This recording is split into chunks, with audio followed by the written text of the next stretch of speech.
Hello everyone. We have so far discussed about different types of machine learning and the overview of their working. So now we'll move to some specific algorithms in different types of machine learning. Okay. The first one that we are going to discuss is k nearest neighbor. It is one supervised learning algorithm and it can be used for both classification and regression, but mainly used for classification problems. Okay, so let us go to the details of k nearest neighbor algorithm.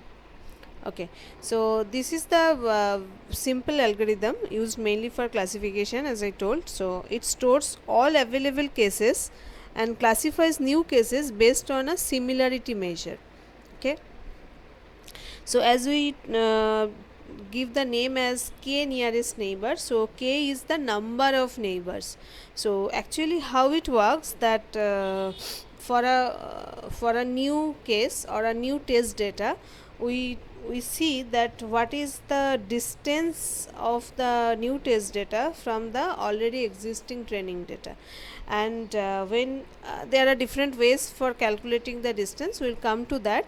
But is something like, suppose if I take k equal to 3, that means I check all the training data which are the 3 nearest ones, means which are very close to the test data, and among the 3 data we check that what is the target value for this 3 training data, and we take the target for the new test data as the maximum occurring training data. So that is the concept. We'll have some diagrammatic explanation and we'll go in much detail as well, so you will understand.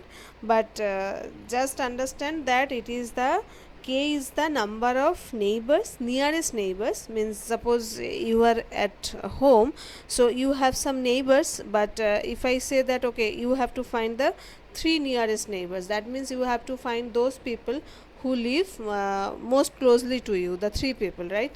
And then based on the outcome of those 3 records, we check that suppose for 3 records, if 2 of them has one target value and one of them has another target value, so we assume that for this new test data the outcome or the target will be same with the target for those 2 people. Means we go for always the kind of voting, right? That whoever the people, the nearest neighbors having the maximum number of outcome, we go for that outcome for the new test data. Okay, so this is something diagrammatic approach. So suppose I have these 2 types of training data. Okay, means the outcome is like, suppose there are some few characteristics of some shapes are given, and the possible outcomes are 2. One is one square, another is a triangle. Okay, so now this green one, you can see this green is the new data I have. So these are the data that are already plotted. So these are the training data we have already, and these are the outcome of those training data. So these are, you can see that here I have 4 blue squares and 4 red triangles. Okay, now I have this green one, means unknown maybe. So I have this new test data and I want to identify that what should be the final shape of this feature set, right? Means what is the target for this feature set, whether it's a square or it's a triangle. So for that, suppose if I take that k equal to 1, means I want that near number of nearest neighbor 1. So if that is the case, then if I see that one nearest neighbor, so you can understand from this picture that this blue square is the most nearest one. So as I have k equal to 1, so I am seeing that it is a square, so I tell that okay, this new data is a square. Okay, now if I take k equal to 3, so these are the, now these are the, this is the circle if you draw. So these are the 3 items I can see here, 3 training data. So nearest means these are, this is the nearest one, then this one, then this one. So these are the 3 nearest neighbors for this green object or the new test data I have. So in that I can understand that among the 3 nearest neighbors for this new data, these 2 are the triangles and 1 is square. So when I have taken k equal to 1, the maximum number of neighbors are squares, so I have taken square. When I have taken k equal to 3, then I can see that the maximum number of neighbors is the triangle, so I take it as triangle. So I can conclude that this test data is a triangle only. So that way, when I change the number of neighbors, nearest neighbors, then I may conclude with some different targets. So it all depends that how many neighbors I am taking for the decision, right? So all this conclusion, most of the time it will depend on the number of k, and actually when I take minimum number of elements, means minimum number of neighbors, then there is a chance that I can get some wrong result. And when I take a lot of neighbors in my calculation, then I may come to some correct output, but it is possible that the processing complexity will increase. Okay, so now we'll go to the algorithm in detail, that how this algorithm works. So the first one is load the data. So whatever training data I have, I load in that algorithm, and then we initialize k to the chosen number of neighbors. So I have to initialize that how many nearest neighbors I am going to consider. Then for each example in the data, ordered collection of distance is created. Means as I am talking about nearest neighbor, so that means I should understand that what is the distance between the test data and all of the training data which I have already fed. So I have to calculate the distance and then sort the ordered collection of distances in ascending order. Means when I have the distance, suppose there are 10 training data, so I have calculated the distance from the test data to all the training data, all the 10 training data. So I have the distances for all the training data, then I sort them in some ascending order, means the first one should be the nearest one, like that. So I have those distances are maintained. Then I pick the first k entries from the sorted collection. Of course, means when I am considering that okay, I will come to my decision from based on the 5 nearest neighbors. So in that case, from the sorted output set, I get the first 5 entries and then get the levels of the selected k entries. So if k equal to 5, so suppose I got some 5 records where these are the nearest neighbors, then from the 5 records I check that what is the outcome for these 5 records. Okay, so suppose there are some 4 triangles and 1 square, so I will come to the conclusion that for the test data it is the triangle. And sometimes it may happen that for this 5 if the number of triangles is more, and sometimes it may happen that the number of squares is more. So whatever is the maximum number of occurrence of outcome, I conclude that okay, my test data can be of that type, whatever is the maximum. So if regression, means as I told you that this algorithm can be used both for regression and classification. So if it is regression, then we return the mean of the k levels. So regression, I told you that it is for continuous data. So if I get, suppose for 5 nearest neighbors, I get some 5 outcomes, and then what we do the average, the mean of those 5 outcomes, and the mean output is the target value for the new test data. And in case of classification, we return the mode of the k levels, that means the maximum occurring data we return as the outcome for that new test data. So that is the algorithm that is for getting followed in k nearest neighbor process. Okay, now when we'll implement it, we'll do it through scikit-learn implementation, and this library has this functionality k neighbors. So this we actually will call this process, and this algorithm can be executed that way. So how it works, that will come later when we will show you the demo.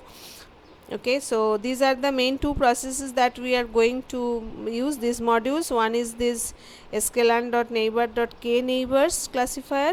Okay, so you can see that these are the parameters that I can send it to it.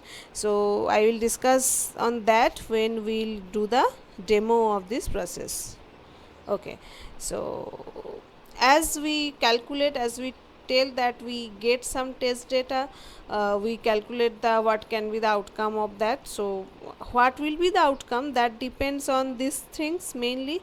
One is the distance matrix, one is the decision rule, another is the number of neighbors. So how number of neighbors affects is that you have already seen in the diagram that we have shown, that when k was 1, then my possible outcome for the test data was a square. When k was 3, the possible outcome was triangle. So as we change the value of k, then the possible outcome itself may change. So that is one influencing factor, main influencing factor actually. Then comes the decision rule. Means I told you that when there are maximum number of occurring outcome for the training data, I take that as the outcome for the test data. So there can be some algorithms are actually run inside, so that is the decision rule. So as we will call the scikit-learn process, I will show you that there are different algorithms that can be executed. So it all depends on the decision rule as well, that how the outcome will come. And then the distance matrix, I told that I am going to calculate the distance of the training data from my new test data. So this distance can be calculated in many ways. So it actually depends on that distance calculation as well, that how it will influence the possible outcome for the test data. Okay, so there is one type of distance matrix that is called Euclidean distance. That is a very common distance measurement. Here we measure the straight line distance between the 2 points. So suppose there are 2 points P and Q, then the distance between them is something like, suppose there are n number of components for each P and Q. So for each component we first calculate the difference between each component of both the points, and we do the square of that. Okay, first we do the difference, suppose q1 minus p1, q1 minus q2 minus p2, qn minus pn.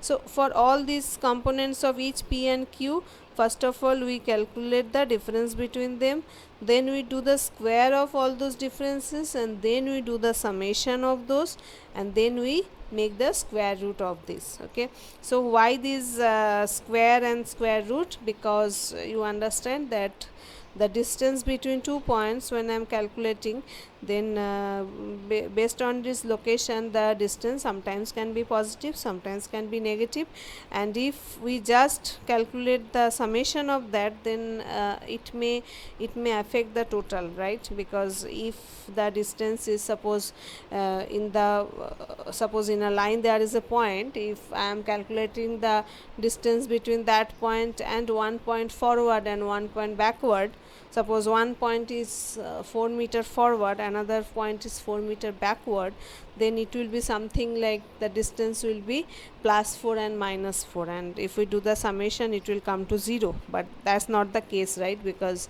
the total distance between these two new points is actually 4 + 4 8, maybe in opposite directions. So to avoid those things, first of all we do the square of those distances, and then we calculate the square root of that. Okay, so that is how we calculate Euclidean distance. So when we are calculating the distance between the different training data and the new test data, we can use this Euclidean distance.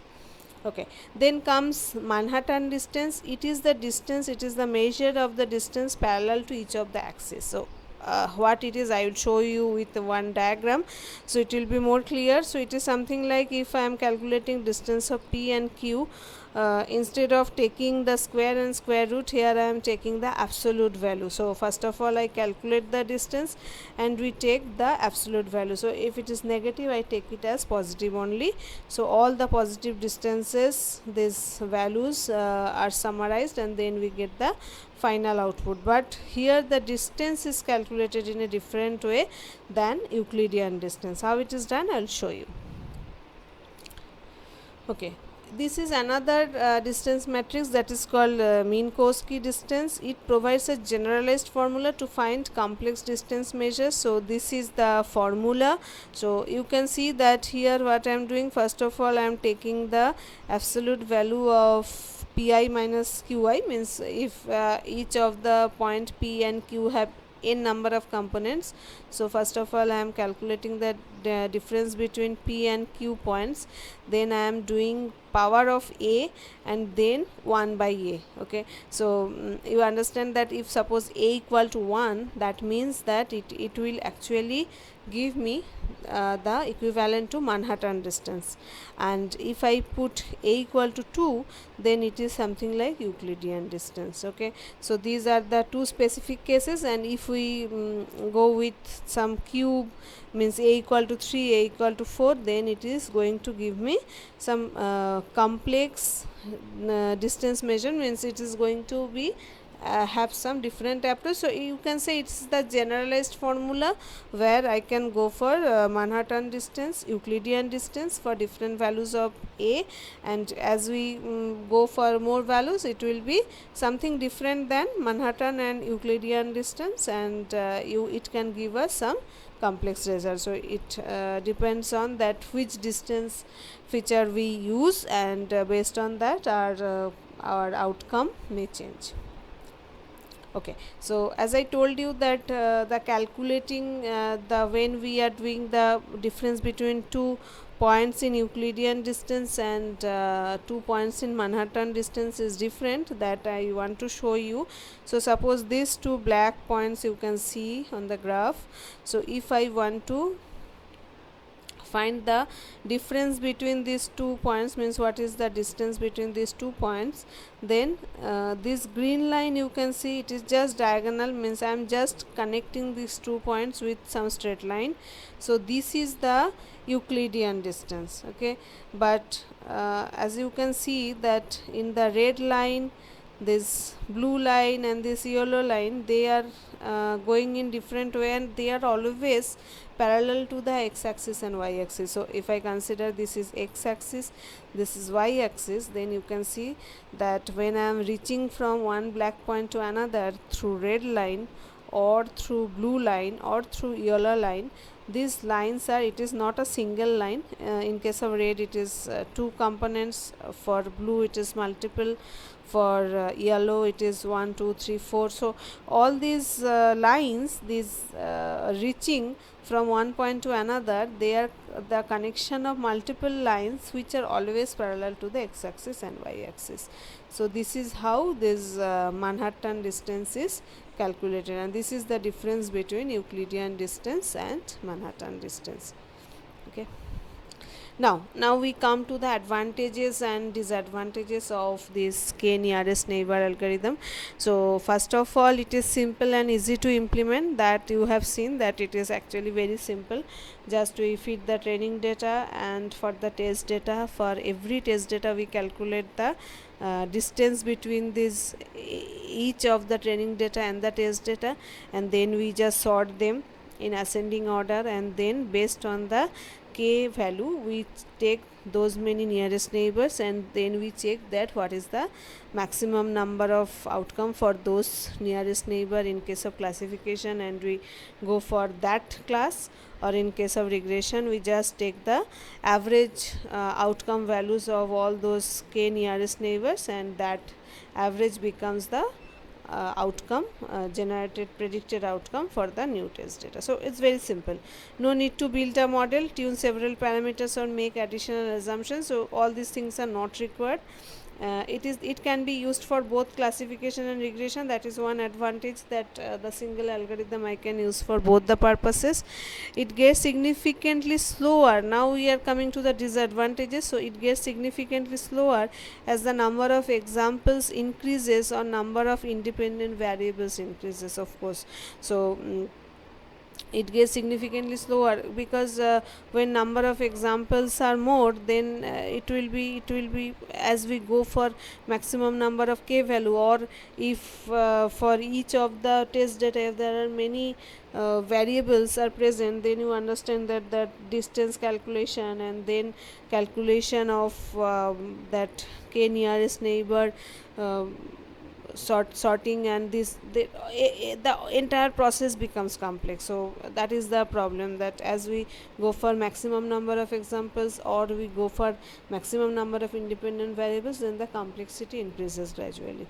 Then selection of k, I will show you that how we are selecting different k values, and actually the outcome correctness actually differs. So whenever you are doing that algorithm, then you have to select the k value, and sometimes it is really difficult to identify that what can be the best k value. Okay, then standardization and normalization required before knn execution. So I have already discussed about these two processes as part of data pre-processing. So you understand that as we are actually finding the difference between the 2 points, means the test data and the training data, I am finding the difference between all the features of the test data and training data. So it is very important that data is standardized, means column wise and row wise. So otherwise what will happen, that based on the different value ranges for different parameters, it will influence, right, that what will be the distance, and the entire outcome will change. So it is very important that we have to do standardization and normalization. And if it is a very complex data set, lot of features, then you understand that these are also some costly processes. So in case of knn, you have to do that things. So these are the the positive sides and negative sides of this algorithm. So whenever we are deciding that whether we can use this algorithm, then we have to keep in mind all these points, and if convenient, then only we can use this algorithm.